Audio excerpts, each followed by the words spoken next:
In this video, we will take this motor from this to this. Let's get started.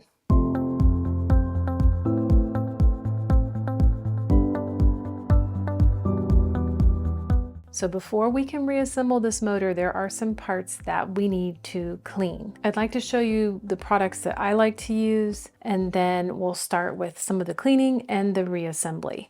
Electronic cleaner is only going to be used on the armature, and I'll take this outside to spray this down, and then I'll give it a little bit more attention once I've sprayed it down with the cleaner.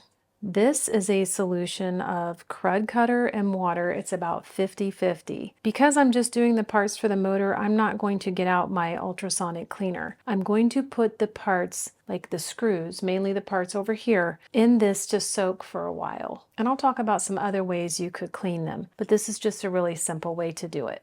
If I run into rust, this is still my favorite rust remover. Crud Cutter, the must for rust. I know I have heard from some of you that you cannot find this or it will not ship to the state that you live in. I have not found anything I like as much, but I am looking for something. This I will use anywhere I see rust, specifically like right here on the motor mount. That will help me just clean off that little bit of rust that's there. And finally, my favorite go-to Zymol cleaner wax. That's going to be used on the housing ends, the band, the bottom cover. You can even use it to polish up Bakelite. And last, just plain old 91% rubbing alcohol. You will need Q-tips, paper towels, and depending on what tools you have handy, some very fine sandpaper for polishing up the commutator. I'm keeping this simple. I'm not going to pull out any special power tools to do this. This is put together with someone in mind who's just doing this in their home. They don't have a bunch of tools. It's a one-time thing for them. So first, I'm going to run outside, spray this down with the electronic cleaner, and then it can sit and dry for a while we look at some of the other parts. So I have sprayed this. We're going to set it here and let it dry. That electronic cleaner is supposed to be a fast drying cleaner, but I'm just going to let it dry a little bit while we deal with these other parts. So I'm going to put this in the Crud Cutter and water, but I want to show you if you didn't have Crud Cutter and you were just sort of, maybe you didn't even disassemble the motor the whole way. I'm dipping a Q-tip in rubbing alcohol, and I'm just rubbing it across the part, inside the nooks and crannies.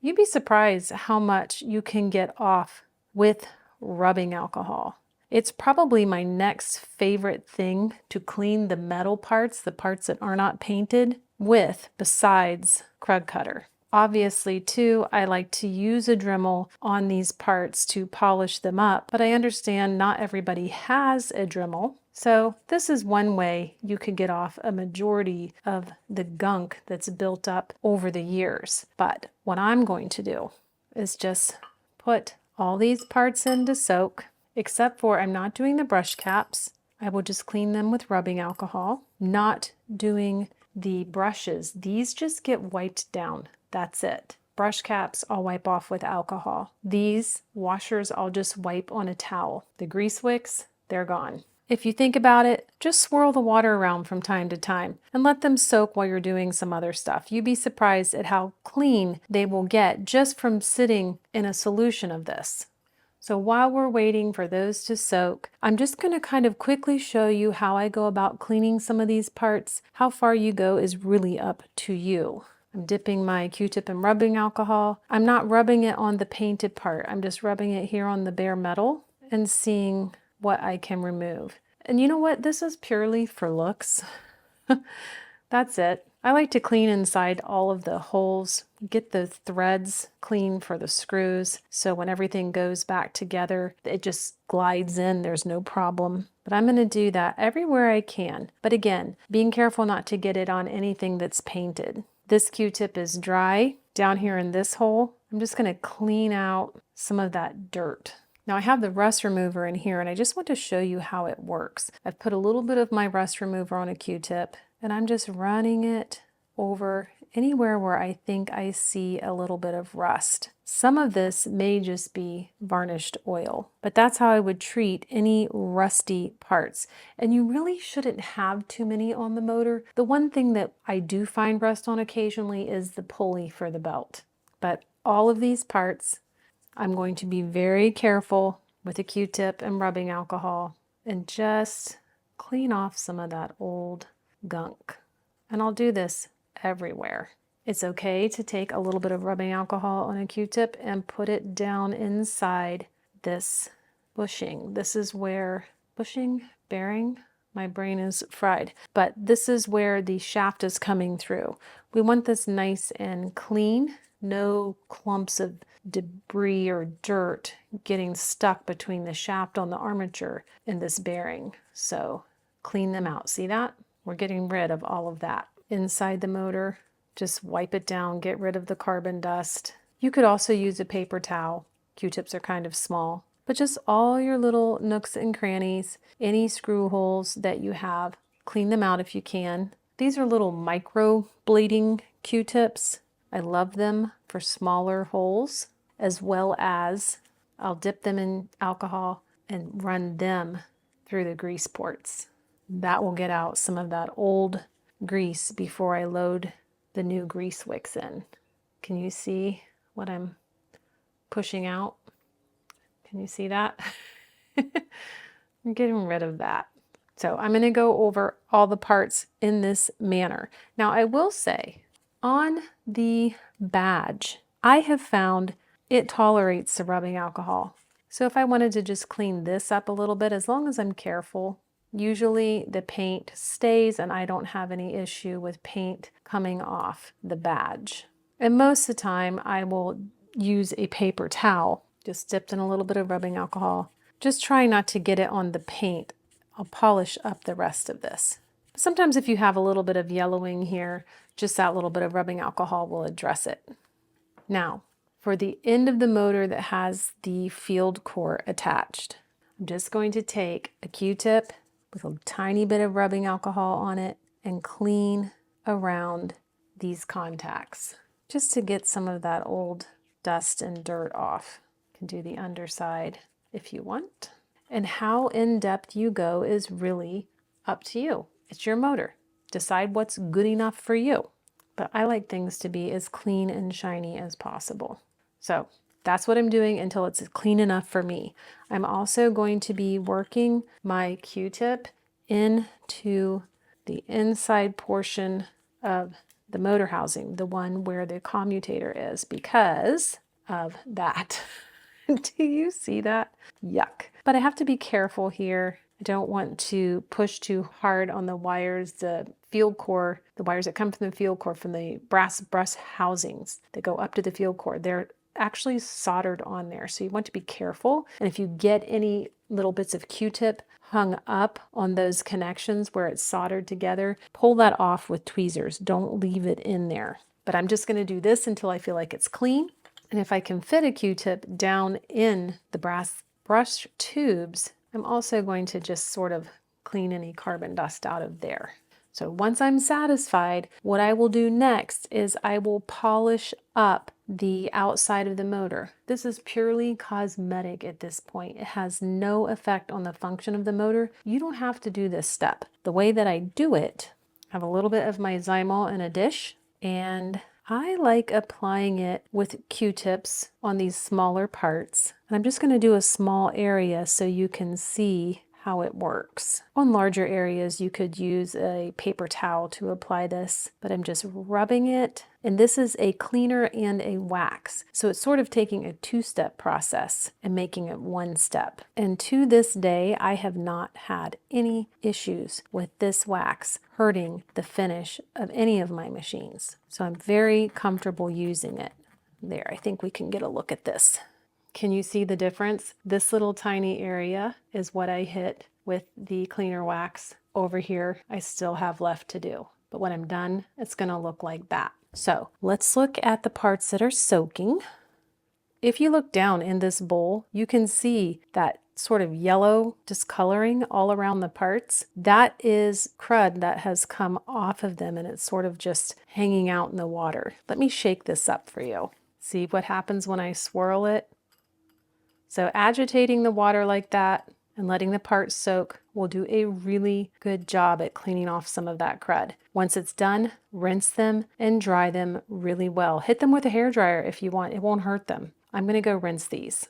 So I have cleaned and dried these parts. Now I could take it a step further, and I'm definitely going to. I'll be using a Dremel to finish polishing them up, but just make sure you get water out of any of the nooks and crannies. Make sure they're good and dry. You can even chase after some of these holes with a little bit of rubbing alcohol. That will help speed up the drying process. Check all the heads of the screws, make sure that you got them clean. And then if any of the threads still seem like they have gunk on them, a wire brush is a great tool for knocking loose anything that's left behind. So let's set these aside and let's look at our armature.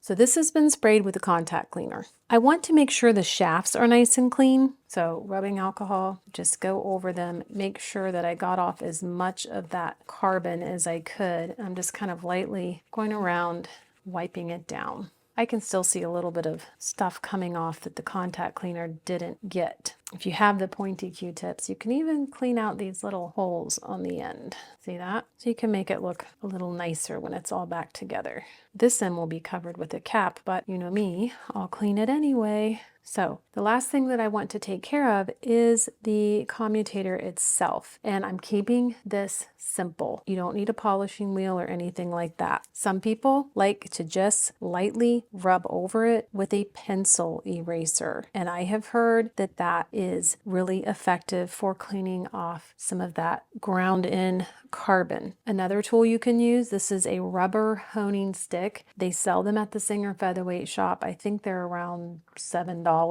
I like to go over with that, back and forth. Don't go this way, just go back and forth this way, all around the entire commutator. Let me see if I can show you the difference that this has made. So here is the part that I use the honing stick on, and then here's the part that I haven't. So you can still see some of the carbon, the black carbon there, and then we spin around the bright shiny copper. You just don't want to go too far with these. This is a thin layer of copper. The last thing that I will do, I have some very fine high grit sandpaper. This is like 7,000 grit. I just wrap it around the commutator and I just sort of spin it while pinching it. If I had a bench polisher, I would use that, but I don't. So I'm just trying to keep the pressure even, spinning it in one direction. And this, because it's such a high grit, it's not going to make deep scores inside the copper. It's going to keep it nice and smooth. But that's how I would finish this up. Before you're done, you want to go back over it with rubbing alcohol. Make sure you get any little loose bits of dirt and grime off of there. Blow it off even to get any dust that's on it off. So I'm going to clean all of these parts. When you see them again for the reassembly in just a second for you, probably an hour or so for me, they'll be nice and clean and we can reassemble it. So now all of the parts have been cleaned and polished, they've been tended to, they're ready to go back together. The first thing that I will do is reinstall the grease wicks. These are actually new grease wicks that I have pre-loaded with the grease. So let's get them back in first. So we'll start with the pulley end cover. This is the end that will attach to the motor mount itself. And I'm just going to take one of my little grease wicks here. And if you look, you can see the hole inside this bushing where the grease wick port is. I'm going to put my finger kind of behind it and just drop it down in. And then using the tweezers, just start to tuck it back into the hole. I could not find springs inside, so I'm not going to worry about that. Once I have this all back together, right now the grease wick is really tucked in there. Once it's all back together, I'll give it a nudge through the port end here to make sure it's nice and snug up against the shaft. So there's one. Now let's put the other one back in. And in this case, I'm just going to separate this enough that I can get my finger up behind that bushing and do the exact same thing. So the grease wicks are back in. Now, once it's all back together, I'll go ahead and pump this hole right here full of grease. Same for the other end. So what do we do next? This is the armature. I am checking to make sure that I have put my little washers, my little spacers back on the way I found them. That was one thin one on the commutator end and one thick and two thin on the pulley end. Now, if these fall off, they'll be easy to put back on. In fact, I'm just going to remove them so I don't have to worry about them falling. This one though, as I put this into the motor down through the field core, if I have it tilted like this, there's a very good chance it would fall off and I didn't know it. So when I put these back in, I hold it upright, and that allows me to make sure I'm guiding it in the right direction because I will see the end of the shaft and I can guide it into the bushing. So I'm going to hold it like this and then carefully work it in. And as we look through the end here, we should start to see the end of the shaft. And I can see it, but I can also see the grease wick. I'm just making sure that's good and tucked in out of the way. And there, do you see it? Now this will only go so far. Remember, we have a little cap on the end. So you're not going to see the end of the shaft come up flush with the end here. Now that I know that the shaft is inside the bushing, I can go ahead and flip it over this way.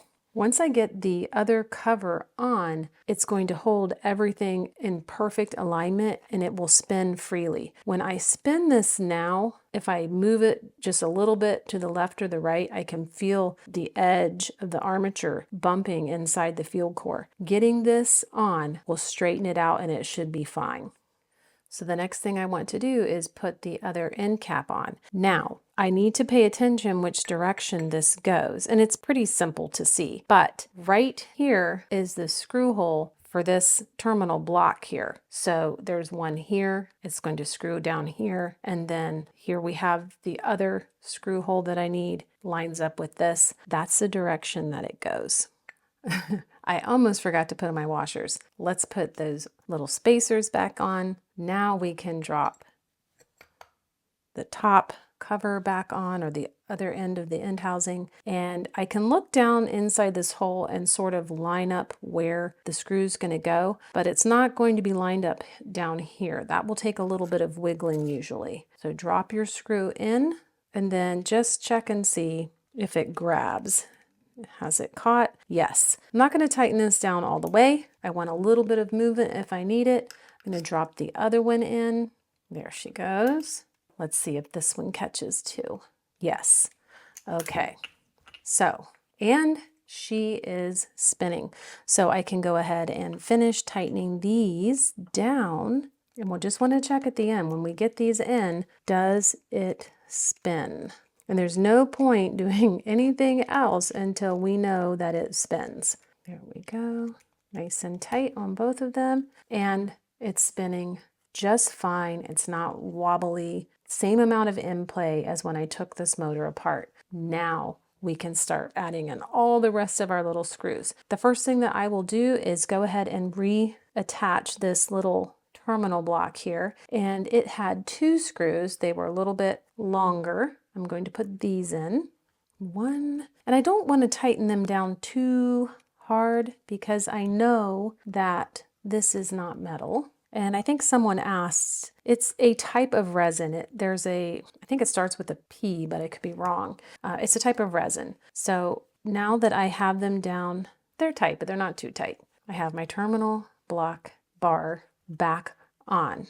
Now I will want to reattach my wires, which I've prepared the ends that are going to go inside under this bottom cover, but I'm not going to put them on just yet. I think I'll go ahead and reinstall the brushes and the pulley really quickly. So when we're looking at our brushes, we need to remember the commutator in this end is round, just like this shape. The brushes, if you're not putting in new brushes, which I'm not, have a curve to them, or they have been going against the commutator originally. I want to match the curve in the brush to that round shape. This side looks kind of flat, if you can see that, but if I turn it, this side has a little bit of a curve. That's going to go this way into the brush tube. So wiggle that in, let it drop down.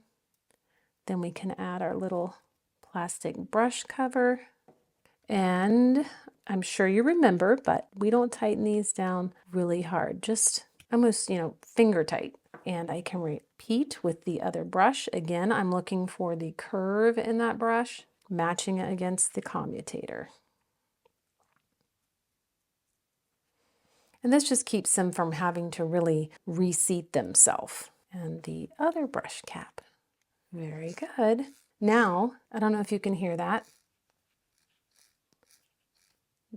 There's a light clicking noise when I spin the shaft. That's the brushes up against the commutator. Very good. All right, we can also put the pulley back on. And here is the pulley. Now I can't recall, look, there's two ends. One side is shinier, one side is not. I don't remember when I took it off which was up against the motor. I'm going to choose to have the shinier side out. From what I can tell, there's nothing different. Where the hole is for this pulley is not off center, so I'm going to slide the not so shiny side up against the motor. I want to find the flat spot. That's where the set screw is going to go. And I can go ahead and get this screw started into the pulley now. I'm not going to crank it down all the way, but it's easier to get it started before I get it on the shaft. So, not so shiny side. Here is my flat spot and my set screw. I'm just going to slide them together. Make sure it's good and snug. There we go. Pulley back on. Now, the next thing I will do is go ahead and put on this first outer band, and it's going to go like this. Here is the screw on top. Here's where the other screw is going to go for this little tab here. So I'm just going to work it on just like that. Line up my screw holes, and I have two little screws for this. The screw starters are amazing. Tighten this one down, and we can flip it over and get to this screw as well. And tighten this one down. Okay, it's coming along. Now I can go ahead and put my wires back on, reconnect them. So I have this little grommet right here. I'm going to go ahead and feed the wires through this way. And there was not a strain relief on this particular motor, so I'm not putting one back, but it does not matter. I have a red and a black here. They're going to connect to the red and black on the back of the power block. It doesn't matter which place I put them as long as one goes here and one goes here. So let's see how they'd like to sit for us. They're going to kind of have to bend this way a little bit so they all fit under the cover. So we'll start, I think, with this one. So I need my brass screw, one of them, get it ready. And I'll worry about twisting this once I get the screw started. So as I tighten this down, I'm just going to kind of try to make sure it's tucked like that. And the nice thing about the new wire is it's so flexible. It's a little bit different than this cloth covered wire, so I'll be able to make it stay nice and out of the way inside the cover. So now I can also screw down the second one. And this is a Stinger brand 18 gauge copper stranded wire, if anybody is wondering. And I just added the little crimp terminals on and put some heat shrink tubing over the ends. So now here we go. Let's see if this is going to fit. Yes, it is. Everything fits nice. So I have my wires reattached. They're tightened down. I'm going to go ahead and reattach this cover. Just lining up the holes, starting the screws. This part actually goes very quickly, and we're going to test this motor out to make sure that it runs. Just need to tighten these down. I didn't test this motor before I started to disassemble it, and I know that I probably should have, but sometimes when the wiring is questionable, I'm not comfortable plugging them in, and I'd rather go through all the work of cleaning it, disassembling it, cleaning it, and getting it back together, and then seeing if it works. And if it doesn't, oh well, I didn't get electrocuted. So here we go. It is back together. Now, we can also go ahead and tap on this little end cap now. So now, with a nylon tip hammer, back in. So, are you ready to try this out? So I made sure that these are fairly long, and I'm just going to temporarily add connections here so I can put it onto my power block. So I'm just going to strip these just a little bit. Now, even though I'm probably going to cut these and make them a little bit shorter before I actually, connect everything permanently, I'm still going to put some heat shrink tubing over the connectors because I don't want anything exposed that shouldn't be. So we'll slide this on so it's all ready. Now my little crimped terminals, that would be these. So there's a little cut in the top side and this is flat. I like to go ahead and grip them with my crimper, and I put the little V right here up against the side that doesn't have that cut, and I hold it with my crimpers. I just feel like it's easier this way. And then I can slide the wire in and give it a really good squeeze. Then I always double check to make sure it's not going to come off. So it's same with the other side. Really good squeeze. And check. Now I can slide my heat shrink tubing up, over, and we'll run the heat gun on these really quick. Okay, let's connect these to the power block. So I'm just going to unscrew for the red and slide this red one on first. Tighten that one down, and black, tighten this one down.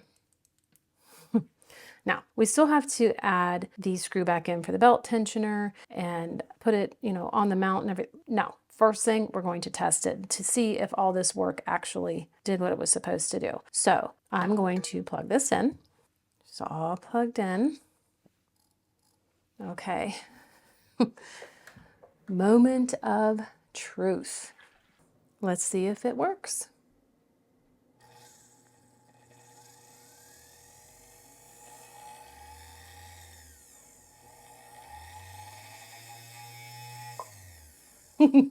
I would say that's pretty awesome. What do you think?